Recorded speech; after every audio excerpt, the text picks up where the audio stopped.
morning, YouTube. Broke Boy Tactical here, and I hope that everybody's having a great day. So, I finally got asked the question. I have been waiting since my knife channel. It's more of a firearms channel. My EDC channel. Ever since I've started this channel, I've been waiting for somebody to ask me, what knives do you actually carry every day, Broke Boy Tactical? And somebody finally asked me, so I'm going to make this video. So, I carry 4 knives, on top of carrying a firearm, and a flashlight, and a pen, and wearing a watch, sunglasses, wallet, keys. Yeah, 4 knives. It's a lot, but if you carry correctly, and you have a good system, it's really not all that bad. And in fact, it makes a lot of sense. If, I'm going to try to make it make sense, all right? But I think I've come up with a really good system here. This is what I carry every day. This is the only knife that ever really changes, okay? And it just depends on what kind of day I'm having. Do I really think I'm going to have a hardcore kind of day? I might not carry my nice luxury knife, and I might carry my beater's Delica in its place right here, okay? But most days, because, I do have a dedicated actual beater in this rotation, if I'm just having an average day, don't plan on getting too mucky, I'm going to carry a nicer knife. But other than that, this is a permanent rotation here. So first up on the list is, this is still a pocket knife to me, but this is my Victorinox Pioneer. Now it's Pioneer X. That is a multi-tool. It has scissors. It's now a multi-tool.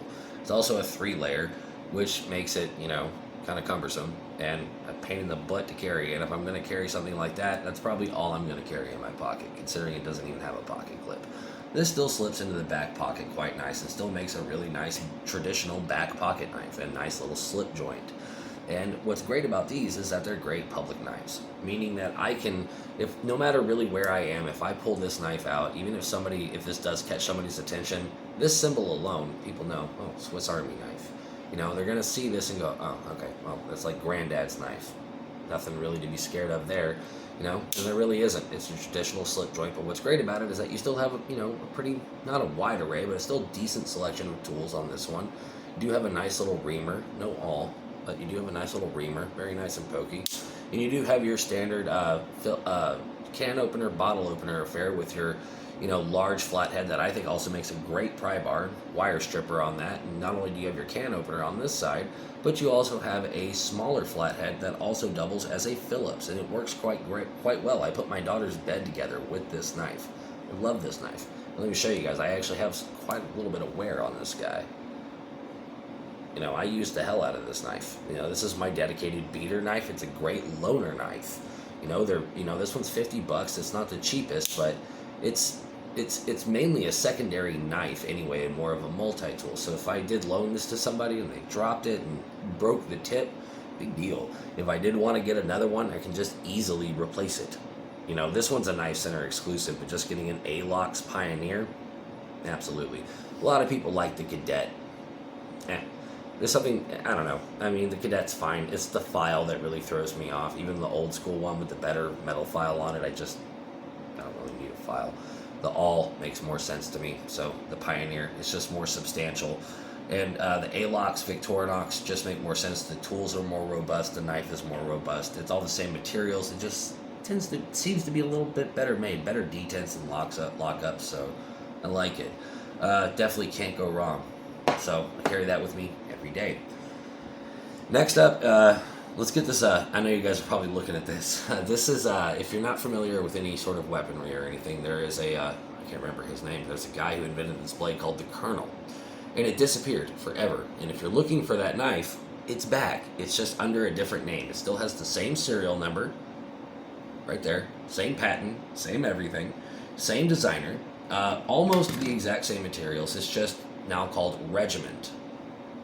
It's still called the Low-Vis. This is the Colonel Low-Vis, now called the Regiment Low-Vis. 8CR14 MOV steel.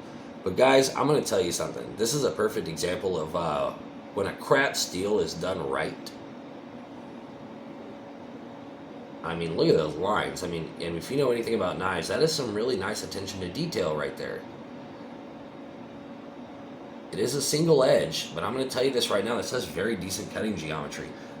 Here's a tiny, tiny, tiny little sliver of paper.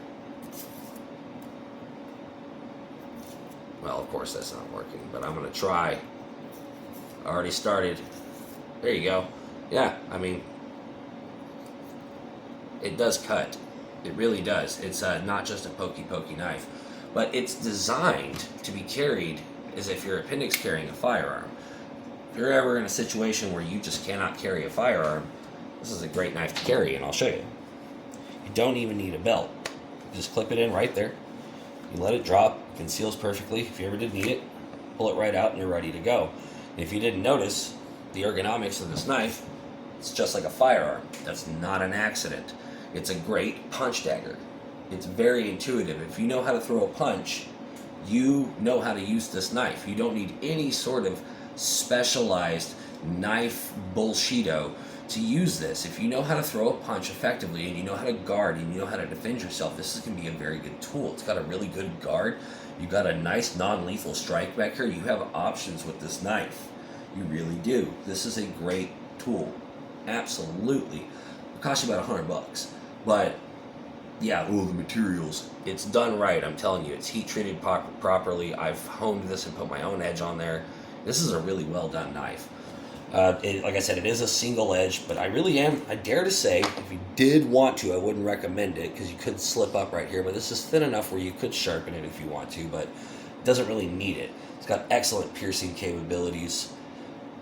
It does well in the reverse grip as well if you did want to position it like that. I mean, it's an excellent knife. I mean, it really is, and I carry it every day with me because at work, it is an actual crime, even with a permit, a license to carry a firearm. So my boss gave me permission to carry this, so I carry it. And the fact that it's very intuitive to the way that I normally carry a pistol makes it quite salubrious for me. And where I work at a truck stop, people getting within breathing distance of you is an unfortunate reality. Situational awareness be damned in the service industry. Drunk people going, hey, where's your bathroom? And getting like all up in your face, that's just a reality, and you can't flip out every time somebody gets close to you. You know, it's not like when you're just out walking about and somebody gets within 3 feet of you, you can kind of push them back and be like, whoa, buddy, I can't do that. So a knife in that situation actually isn't the worst defensive tool. It really isn't, especially if you're not allowed to carry a firearm. You just have to apply your tools practically. In the situation that I'm in at work, this blade right here, especially within close distance, might actually be a very good tool. And especially since it's very intuitive to drawing a firearm. See what I mean? I carry it every day. The Regiment Low-Vis. Very good knife. Love it. Next up would be my neck knife. This is the Spyderco Subway Bowie LC200N steel. And there's a very specific reason I carry this. For one, it's a jack-of-all-trades knife for me, especially at work. I know this may sound silly, but one thing that I really need a knife for is we have these massive 5 pound liquid condensed sugar, bags of sugar. It's just a big bag of liquid sugar. And the cutting tools they provide us at work, they don't cut, they tear. And you know what happens when you tear liquid sugar in a bag? It spews everywhere. Then people step in it and then they drag it everywhere. And now I'm a janitor who has to go around and clean up after people. Or I can just get a nice clean cut. And I want LC200N because it is completely corrosion resistant. So I don't have to worry about sticking this in super, super corrosive liquid sugar because it's going to be fine. And I love it for that reason. And also, it backs up my regiment. 2 is 1 and 1 is none if you're relying on a sharp, pokey stick for self-defense. It's just the way that it is. Now, I do also carry spray, and I do also carry a high-powered flashlight, but we're here talking about my knives and my knives alone. These are just my knives, all right? So just to make that very clear. I am very practical when it comes to defending myself with a knife. Before anybody's like, you should just carry your gun anyway. It's an actual crime. Let me say that again. I would go to jail, like prison. It's an actual crime. It's not just I'd lose my job, okay? It's an over 51% establishment. Can't do it. Can't do it. All right? Anyway. So, it's just the way that it is.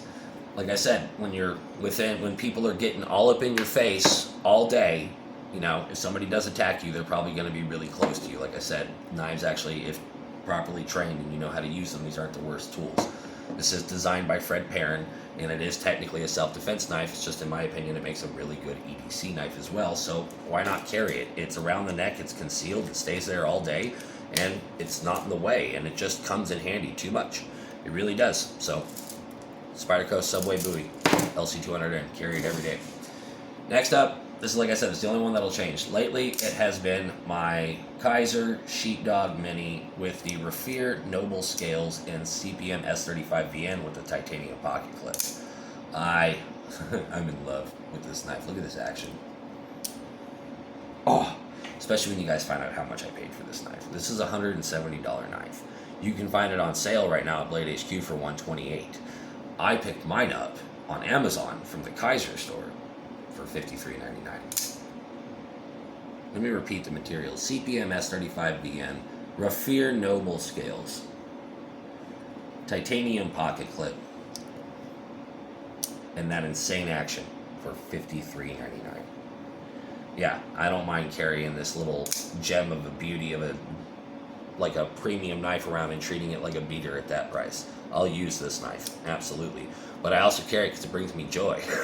You know, I don't like to make specific cuts with this knife. I generally will do them with this cone right here or my little Victorinox here.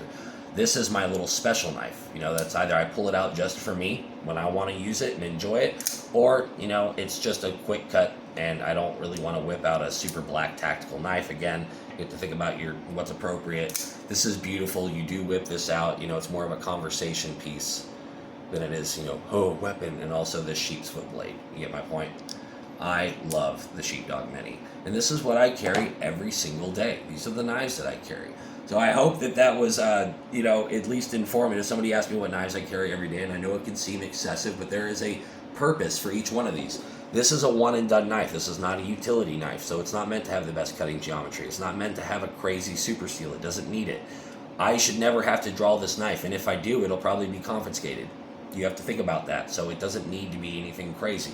And it's already expensive enough. If it's 8CR 14 MOV, imagine how much it'd be in Bowler M390. Okay, so just take that for what it is. It's still a fantastic weapon. It's still a fantastic tool. It's still a knife, so it's worth mentioning. You know, the Spyderco Subway Bowie, love this knife. Also expensive, about 140 bucks, but it's just a great jack of all trades little neck knife fixed blade for EDC, and also makes a great backup for self-defense. It really does. In fact, it was designed for self-defense, but it also just has a lot of cutting edge for being such a tiny little knife, and it nuzzles really nicely. You've got a lot of control over this. It's got a great sturdy little tip, LC200N, super tough, holds an edge like that. People argue with VG10 or S30V, but I'd say more like S30V in my experience. It holds a pretty decent edge. It really does. And it's impervious to corrosion resistance, so for my needs, it's perfect. It actually comes in handy while being a good backup for self-defense. I carry the Victorinox because it's a great loaner. It's more of a multi-tool than anything, but it's just in case for whatever reason, you know, I lost this. Oh, that would be terrible. Or, you know, whatever, I have it. You know, especially for loaning it out more than anything. This is still more of a multi-tool, but still a knife. So I have to mention it. You asked what knives I carry. And the Kaiser Sheepdog here lately has just been absolutely a rock star.